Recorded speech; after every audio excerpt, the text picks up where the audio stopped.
todo mundo, sejam bem-vindos a mais um vídeo de resenha literária. Eu sou a Sara do canal Etc e tal, e hoje vamos conversar sobre Persuasão, uma obra de Jane Austen. Enquanto a vinheta está rolando, vai deixando seu like e se inscreve para acompanhar mais conteúdos como esse.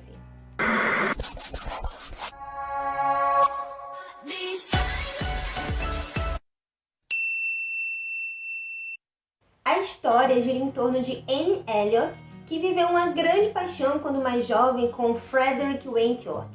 E o casalzinho ali até se propôs em noivado. E claro que sonhavam com felizes para sempre, né? Juntos, enfim. Mas ele era de uma classe social inferior, era apenas um novato oficial na marinha, sem qualquer tipo de fortuna a herdar de alguém. Então a família de Anne não concordou com a relação, tentou persuadi-la ali a romper, e também uma amiga muito respeitada por ela, né, uma madrinha, tentou fortemente convencê-la a não se casar com ele. Ela acabou rompendo tudo, né, e o rapaz, ele foi embora daquele lugar, né, daquela cidade, focou apenas na carreira, tentou deixar o passado para trás, e os planos dele era não voltar para aquela cidade. 8 anos se passaram e Anne nunca mais se relacionou com ninguém, nunca mais tentou se envolver com ninguém. O coração dela se permaneceu fechado. Aos 27 anos, ela já se tornava ali uma solteirona que cada vez recebia menos pretendentes. E como se o passado quisesse se vingar dela, ele acaba retornando para a cidade e eles acabam se reencontrando. Só que ele já não era um oficialzinho qualquer, ele era um capitão da marinha e bem afortunado. O que ela não esperava é que ele fosse se mostrar tão indiferente em relação a ela. E para piorar a situação, ele parece estar cortejando uma amiga dela, né? Vamos conversar um pouco sobre os nossos protagonistas.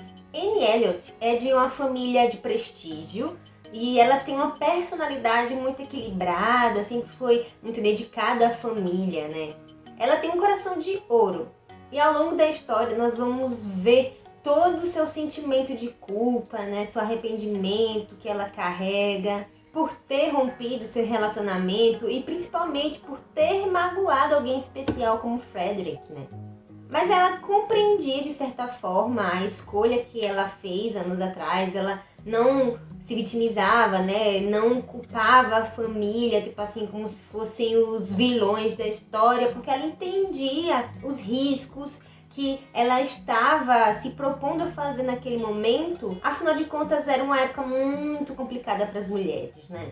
Frederick, como eu falei, ele não tinha nenhum tipo de prestígio quando era mais jovem, tanto que foi rejeitado, né, pela família de Anne. Mas o mundo não gira, né, meus amigos? Ele capota. Então ele conseguiu transformar a sua fraqueza em força e adquiriu todo o prestígio com as próprias mãos, sem necessidade de ter herdado nada de ninguém, não. Ele construiu o seu sucesso, né? Ele não sucumbiu à dor, nem aceitou aquela posição de humilhado ou de um Zé Ninguém. Ele deu a volta por cima, né? Ele se tornou alguém forte, respeitado e sem deixar, né, de ser uma pessoa cortês. Ele não se permitiu ser rancoroso ou alguém muito orgulhoso, ranzinza. Ele é o tipo de personagem masculino que eu gosto de ler, né? Um perfeito cavalheiro. Nós não temos muitas dicas sobre a personalidade de Frederick ou sobre a sua história familiar. Nós temos só poucas colocações do ponto de vista de Anne, né? Mas nós vemos por suas ações a sua integridade. Quando a história começa aqui no livro, nós vemos a nobre família de Anne Elliot à beira da falência. Então eles optam por alugar a sua propriedade e irem para um local mais barato. E quem é que vai ser o inquilino da propriedade deles? Não é o Frederick, mas é o cunhado dele. Então isso aí já é motivo suficiente para que Anne e Frederick voltem a se reencontrar com frequência, né? Porque eles estão ali no mesmo círculo social. Uma coisa legal é que eles não se fazem coitadinho um pro outro, não ficar aquele lance de vingancinha um com o outro, eles não tentam se prejudicar.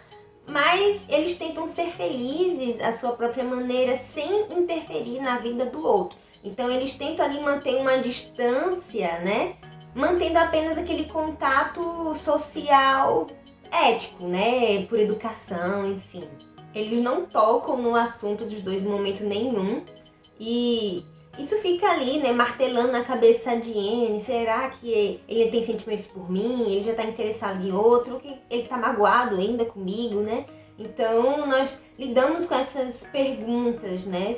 Há um emaranhado de emoções e dúvidas. A narrativa é em terceira pessoa e sempre do ponto de vista de Anne.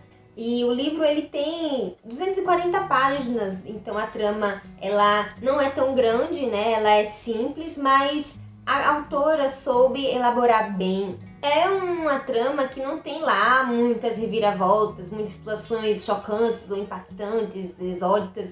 A trama envolve basicamente passeios, rodas de conversas, concertos, visitas, né? Um na casa do outro, jantares e planejamento de casamento.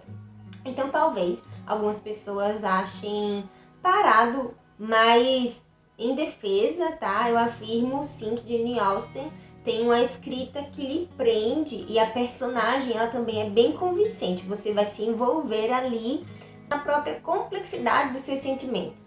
Algumas pessoas falam do fato de ter muitos personagens, né? Então são muitos nomes que às vezes são citados. E se você não tiver um pouco de foco ou fazer um mapa mental, né, você pode se perder no quesito de não saber quem é irmão de quem ou filho de quem, sabe? Mas não se apegue a esses detalhes. Se você não tem facilidade, né, em memorizar certas coisas, você foque nas relações ao invés do nome das pessoas. Porque afinal de contas, os nomes mais importantes são dos nossos protagonistas, né? O resto você não vai se interferir tanto assim. Como já é característico de Jane Austen trazer em suas obras os reflexos da sociedade que ela estava inserida, nós não temos aqui como um ponto alto a crítica social em si, mas sim temos o foco nos sentimentos. Eu considero uma obra muito sensível. Desde o início nós temos uma avalanche de sentimentos, saudade, medo, perda, mas principalmente ressentimento. Eu acredito que essa obra é a obra de Jane Austen que mais foca nesse quesito de emoções. E o título, Persuasão, cai muito bem à obra, porque do início ao fim nós vemos pessoas ali tentando convencer umas às outras a fazer escolhas em nome do bem comum. A autora faz com que a gente reflita, né, sobre o peso de aconselhar alguém e de aceitar, né, esses conselhos e as consequências de cada escolha. Persuasão foi o último romance de Jane Austen. Ele foi escrito em 1816 e foi publicado pela primeira vez em 1818, um ano após a morte dela. E a trama se passa num cenário ali do início do século XIX. Por se tratar de um clássico, de uma obra escrita em outro século, é sempre interessante ver o contexto histórico da obra e também da própria vida do autor, né? Jane Austen escrevia sobre a rotina do lar, sobre a vizinhança, sobre os galanteios, a estrutura, os costumes sociais. E era a partir dessa sociedade que ela estava incluída ali no início do século XIX que surgem as protagonistas de Jane Austen em seus livros. Aqui em Persuasão, nós testemunhamos enquanto leitor essa mudança social que está ligada, né, às revoluções industrial e francesa. Nós temos inclusive a crise financeira da família de Anne para exemplificar o início aí dessas mudanças. Mas há de se observar que existia sim uma ameaça política real, porque a França de Napoleão avançava e uma guerra com a Inglaterra se seguiria. E a ideia dessa insegurança, ela persiste, inclusive, até nas últimas palavras ali do livro, nas últimas palavras da obra. Eu vou ler aqui um trecho para vocês. Anne era a ternura em pessoa e tinha encontrado algo digno dela no afeto do capitão Wentworth. A profissão do marido era a única coisa que fazia com que as amigas desejassem que essa ternura não fosse tão intensa pelo medo de uma guerra futura que pudesse perturbar tamanha felicidade. Anne orgulhava-se de ser esposa de um membro da marinha, mas devia pagar o preço de um alarme repentino, porque seu marido pertencia àquela profissão que é, se isso for possível, mais notável por suas virtudes domésticas do que por sua importância nacional.